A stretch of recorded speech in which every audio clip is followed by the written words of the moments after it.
Sir আপনি আগে খাবার খান, কাম কাজ পরে করেন। আরে জনি, তুই কি করতেছিস? সেগুলো গুরুত্বপূর্ণ একটা মিটিং করতেছি আমি এখানে। স্যার আগে আপনি খাবার খান, খাবার খাওয়ার থেকে মিটিং জরুরি না। আপনি যদি সুস্থ থাকেন মিটিং অনেক করতে পারবেন। ইস, এখন আবার কল আইছে। হ্যাঁ হ্যালো, আসসালামু আলাইকুম। হ্যাঁ হ্যাঁ, স্যার এখন খাবার খাইতেছে, এখন কথা বলা যাবে না। না না না, আপনি আমার জ্ঞান দিয়েন না, আমি তো আপনার বুঝতে পারছি আপনার ইমার্জেন্সি কল।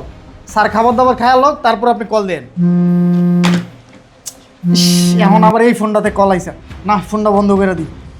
যা, এখন বন্ধ করে দিছি। আরে জনি, তুই এসব কি করছিস? মোবাইলটা বন্ধ করে দিলি? ইমার্জেন্সি ফোনও তো হতে পারে। স্যার যত ইমার্জেন্সি ফোন হোক, সুস্থতার উপরে আর কিছু নাই। আগে আপনি খাবার খান, তারপরে আপনি কাজ কাম করেন। আর এই শুনেন, আপনারা যায় খাবার খায় আসেন, তারপরে মিটিং করেন। মুখের বাচ্চা, একে তো তুই স্যারের অনুমতি ছাড়া রুমে ঢুকছস, ল্যাপটপ বন্ধ করছস, ফোন কাটছস, আর এখন খাবারের জন্য এত তাড়াহুড়া করতেছস। তোর এত বড় সাহস হয় কি করে তুই স্যারের অনুমতি ছাড়া ফোন রিসিভ করছস, আবার ফোন বন্ধ করছস? তুই জানোস এই জায়গায় কত গুরুত্বপূর্ণ একটা মিটিং চলতেছে।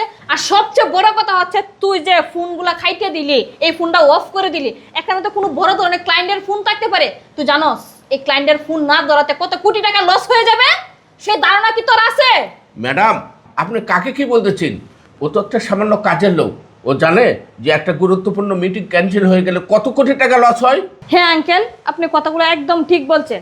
স্যার, আমি একটা জিনিস বুঝলাম না, আপনার অফিসে সাধারণ একটা কাজের লোক আপনার অনুমতি ছাড়া অফিসে ঢুকে আপনার অনুমতি ছাড়া ফোন রিসিভ করে আবার ওই ফোন বন্ধ করে দিল। এসব কাজের লোকের জন্য তো আপনার অফিসের রেপুটেশন খারাপ হবে, আপনার লক্ষ লক্ষ টাকা ক্ষতি হয়ে যাবে।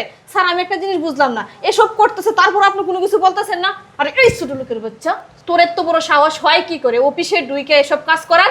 যা যা, এই অফিস থেকে বেরিয়ে যা বলছি। সুইটি ম্যাডাম, থামেন আপনি। আপনি এতক্ষণ অনেক কথা বলেছেন, অনেক কথাই আমি শুনেছি।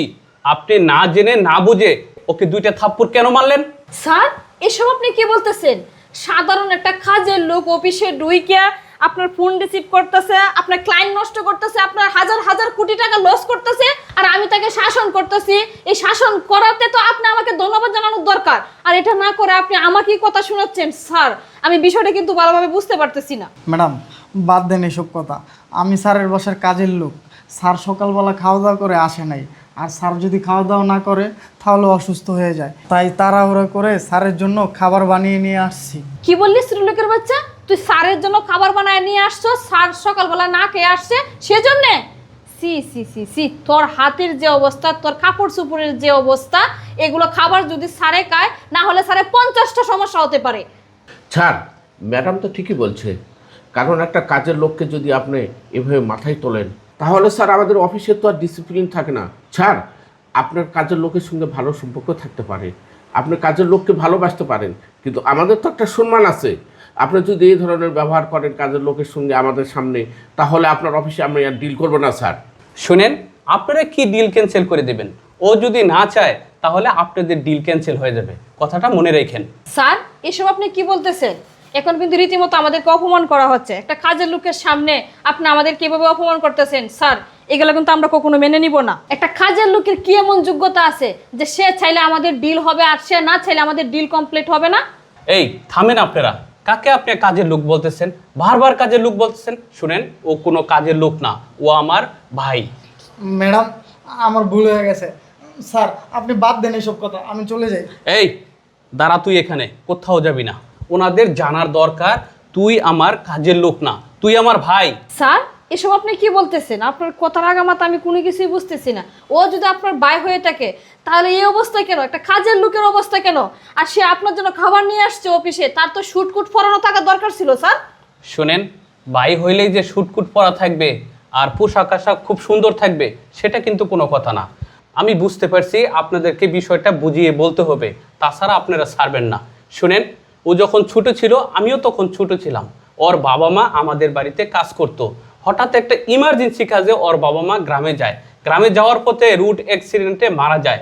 আর তখন আমার বাবা ওকে দত্তক নেয়, দত্তক নিয়ে সন্তানের পরিচয় দেয়।